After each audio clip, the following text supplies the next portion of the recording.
السلام عليكم، أهلا بيكم في قناة براندا كروشيه. ازيكم عاملين ايه؟ يا رب تكونوا كلكم كويسين وبخير. في الفيديو ده هنعمل مع بعض شنطة كروشيه 2 في 1، وده لأننا هنشتغل على القاعدة الواحدة للشنطة أكتر من جزء، وفي النهاية بيكون معانا شكل الشنطة زي ما انتوا شايفين كده، فيها أكتر من جيب، وده بيخلي الشنطة عملية أكتر، وكمان نحط حاجاتنا في الشنطة بشكل مريح على حسب ما احنا حابين.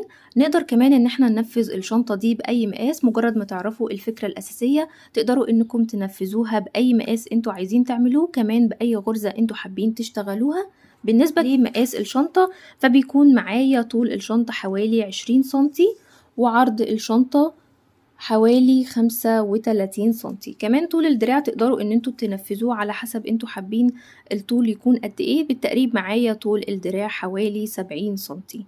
اما بالنسبة للخيط اللي انا هستخدمه فهستخدم خيط مكرمية قطن، وتقدروا ان انتوا تستخدموا اي خيط انتوا حابين تستخدموه، لكن مهم ان الخيط يكون معاكم فتلة متوسطة السمك او فتلة رفيعة علشان الشنطة ما تبقاش تقيلة معاكم في النهاية. هستخدم اللونين دول من الخيط. بالنسبة لكمية الخيط اللي أنا استخدمتها بالظبط، فبالنسبة للون البينك اللي معايا أو اللون الطوبي استخدمت حوالي 370 جرام، وبالنسبة للون الكافيه أو البيج ده استخدمت حوالي 340 جرام. الأفضل طبعا إنك تجيبي الخيط بالزيادة، فممكن تجيبي نص كيلو من الخيط ده ونص كيلو من الخيط ده علشان تقدري تشتغلي الشنطة وانتي مستريحة ومطمنة إن الخيط مش هيخلص معاكي. بالنسبة لمقاس الإبرة اللي أنا بستخدمه مع الخيط ده، فبحب دايما إن أنا أستخدم إبرة مقاس 4 مليمتر، بتكون مناسبة مع خيط المكرمية القطن. وكمان مش شرط انكم تعملوا الشنطة بلونين من الخيط، ممكن تنفذوها بلون واحد بس على حسب ما انتوا حابين شكل الشنطة يكون معاكم ايه في النهاية. قبل ما نبدأ هفكركم تشتركوا في القناة وتفعلوا الجرس علشان تشوفوا كل فيديوهات القناة. كمان ما تنسوش تدعموني بانكم تعملوا لايك وكومنت على الفيديو ده علشان الفيديو يوصل لأكبر عدد من الناس. ويلا بينا نبدأ على طول. بنبدأ بعقدة البداية، بعد كده بنشتغل 13 سلسلة. هنبدأ في السطر رقم 1 لقاعدة الشنطة. بسيب أول سلسلة مش بشتغل فيها، بروح على السلسلة رقم 2 وبشتغل فيها غرزة الحشو. بعد كده بروح على السلسلة اللي بعدها وبشتغل فيها غرزة الحشو، وبكرر كده. خلصت السطر رقم 1. عدد غرز الحشو معايا بيكون 12 غرزة. هنبدأ في السطر رقم 2، هنشتغل سلسلة، هنلف الشغل وهنشتغل في كل غرزة غرزة حشو واحدة.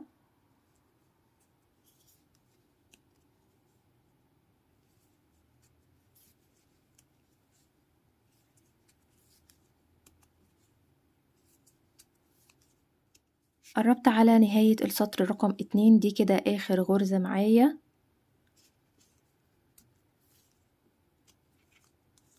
ولازم أتأكد مع كل سطر إن عدد الغرز معايا 12 غرزة زي السطر رقم 1 بالظبط. هبتدي إن أنا أكرر السطر رقم 2. اشتغلت تكرار للسطر رقم 2 لحد لما وصلت للسطر رقم 30. هنشتغل دلوقتي على القاعدة كلها دايرة واحدة علشان نقدر نرتفع بالشنطة. عند آخر غرزة في نهاية السطر رقم 30 بشتغل غرزة كمان، بشتغل غرزتين في كل زاوية.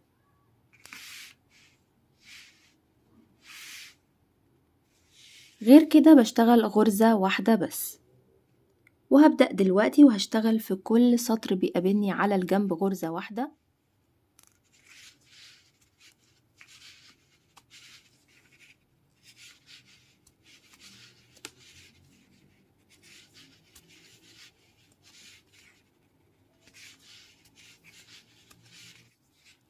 زي ما انتوا شفتوا معايا كده بكرر بنفس الخطوات.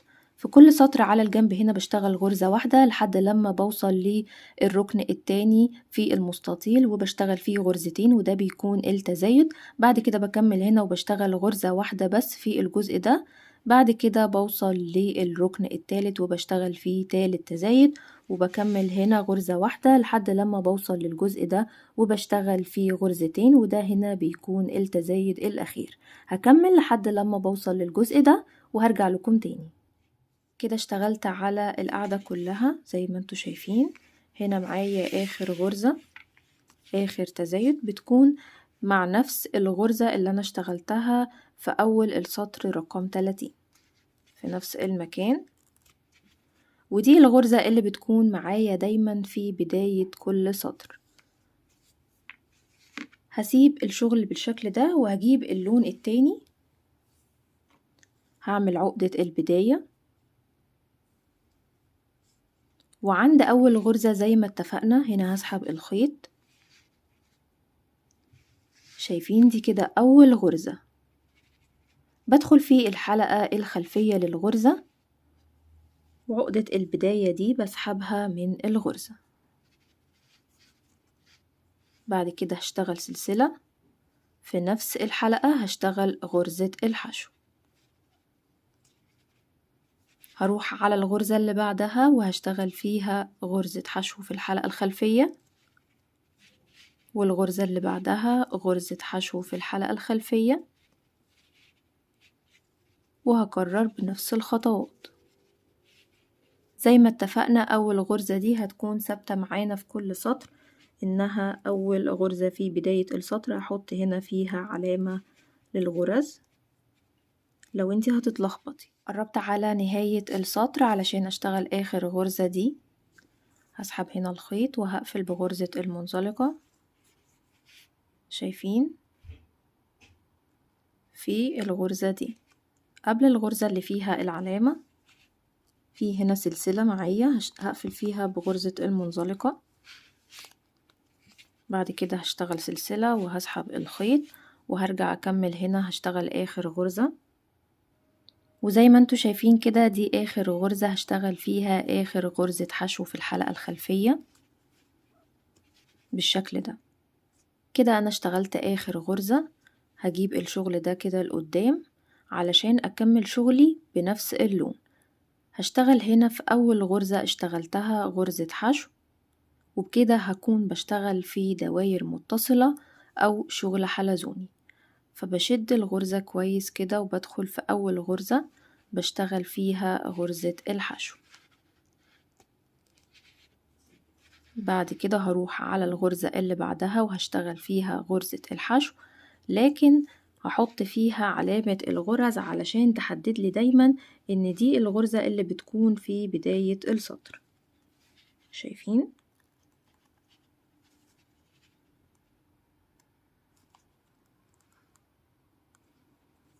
وهكمل بعد كده في كل غرزة بتقابلني غرزة حشو واحدة بس.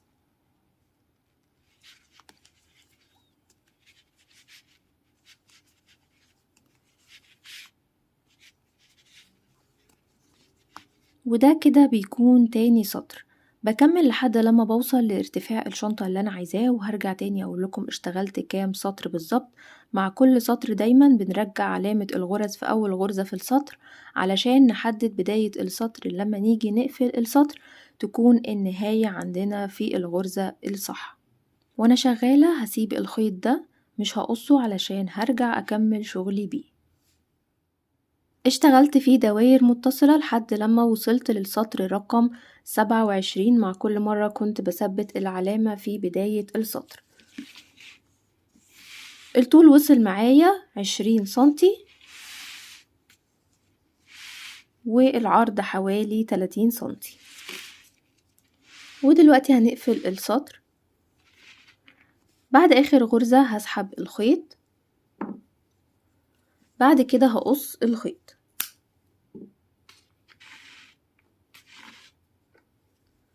هشيل العلامة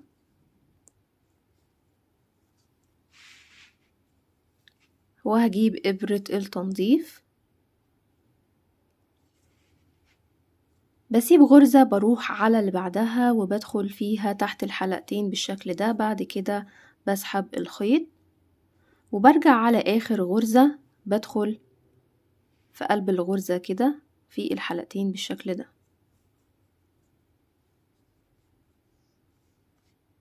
زي ما انتوا شايفين انا كده قفلت السطر وانا محافظة على شكل الغرز، وجوه في الشنطة بثبت الخيط.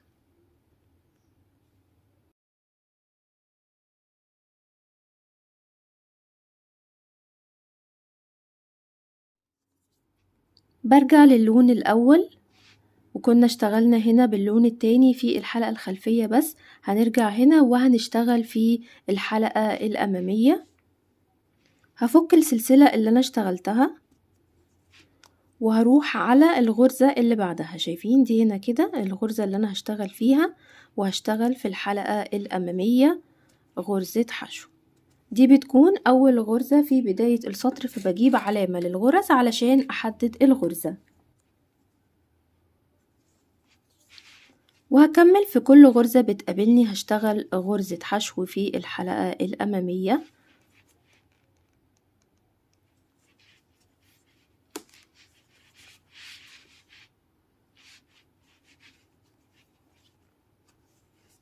وكده خلصت السطر التاني من اللون الأول.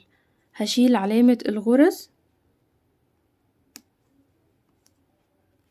وهنشتغل فيه دواير متصلة برضو، وفي أول غرزة هشتغل في الحلقة الخلفية غرزة حشو. دي كده أول غرزة في بداية السطر رقم 2. هرجع تاني أثبت العلامة وهكمل السطر ده كله غرزة حشو واحدة بس في كل غرزة بتقابلني في الحلقة الخلفية.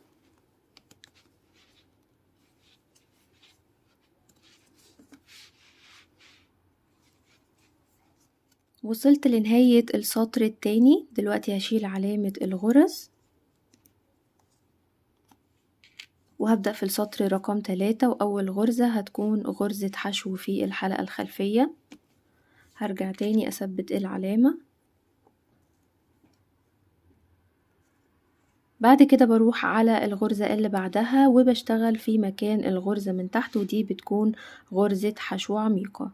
هسيب الحلقتين هنا، الحلقة الأمامية والحلقة الخلفية، وهدخل في الغرزة من تحت زي ما انتوا شايفين كده، وهسحب الخيط وهشتغل غرزة حشو عادية. هكمل بنفس الخطوات. الغرزة اللي بعدها هتكون غرزة حشو في الحلقة الخلفية، والغرزة اللي بعدها هتكون غرزة حشو عميقة بالشكل ده زي ما انتوا شايفين معايا كده. وهبتدي ان انا اكرر الغرزتين دول لحد لما بوصل لاخر السطر. وصلت لنهاية السطر رقم 3. اخر غرزة هتكون غرزة حشو عميقة،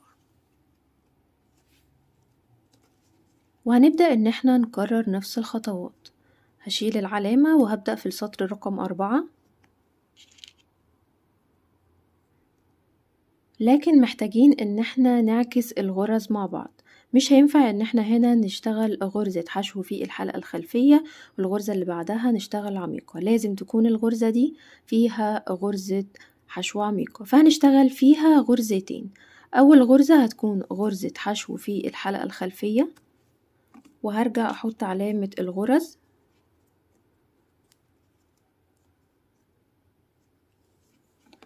وفي نفس الغرزة هشتغل غرزة حشو عميقة.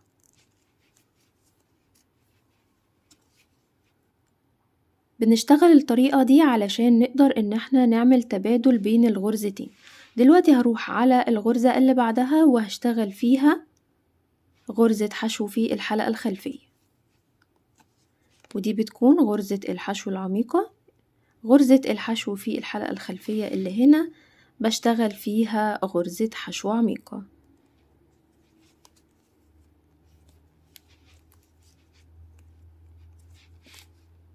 والغرزة اللي بعدها بتكون غرزة حشو عميقة بشتغل فيها غرزة حشو في الحلقة الخلفية. وببتدي ان انا اكرر بنفس الخطوات لحد لما بوصل للارتفاع اللي انا عايزاه. اشتغلت لنهاية السطر رقم 19، واتبقى معايا هنا جزء باين من لون الخيط الاول حوالي 3 سنتي ونص. وهشتغل دلوقتي السطر الاخير هيكون من غرزة المنزلقة. بشتغل في كل غرزة بتقابلني غرزة منزلقة،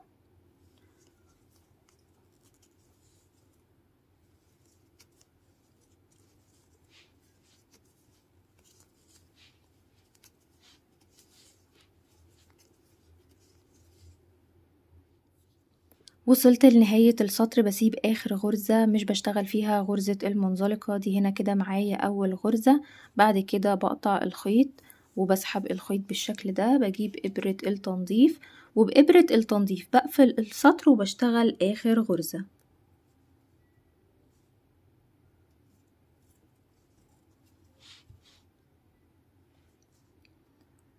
بروح على اول غرزة منزلقة اشتغلتها وبدخل تحت الحلقتين للغرزة بالشكل ده وبسحب الابرة. بعد كده برجع لاخر غرزة اشتغلتها وبدخل في قلب الغرزة بالشكل ده وبرجع على ورا بسحب الخيط زي ما انتوا شايفين كده. قفلت السطر وانا محافظة على شكل غرزة المنزلقة، وفي ظهر الشغل هنضف الخيط ده. وزي ما اشتغلنا سطر من غرزة المنزلقة هنا، هنشتغل سطر من غرزة المنزلقة هنا كمان بنفس لون الخيط.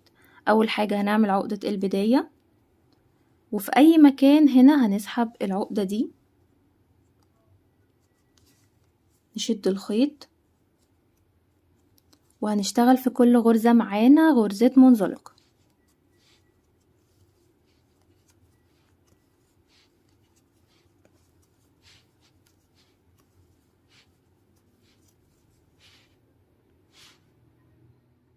وده كده بيكون شكلها.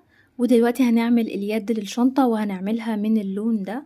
اشتغلت 70 سلسلة علشان اعمل اليد للشنطة. تقدري ان انتي تعملي اليد باي مقاس انتي حباه وتشتغلي عدد السلاسل اللي هيكون مناسب مع الطول اللي معاكي.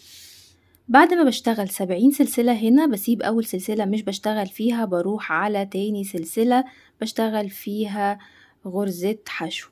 بعد كده هروح على السلسلة اللي بعدها وهشتغل فيها غرزة الحشو، وهشتغل في كل سلسلة بتقابلني غرزة حشو واحدة بس لحد الاخر.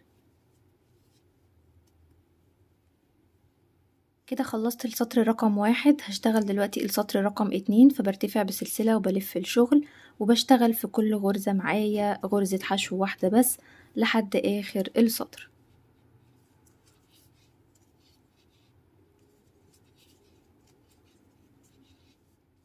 وصلت لاخر غرزة، بعد كده هشتغل سلسلة وهسحب الخيط، بعد كده هقص الخيط. دلوقتي هنركب اليد في الشنطة وهوريكم هنركبها ازاي.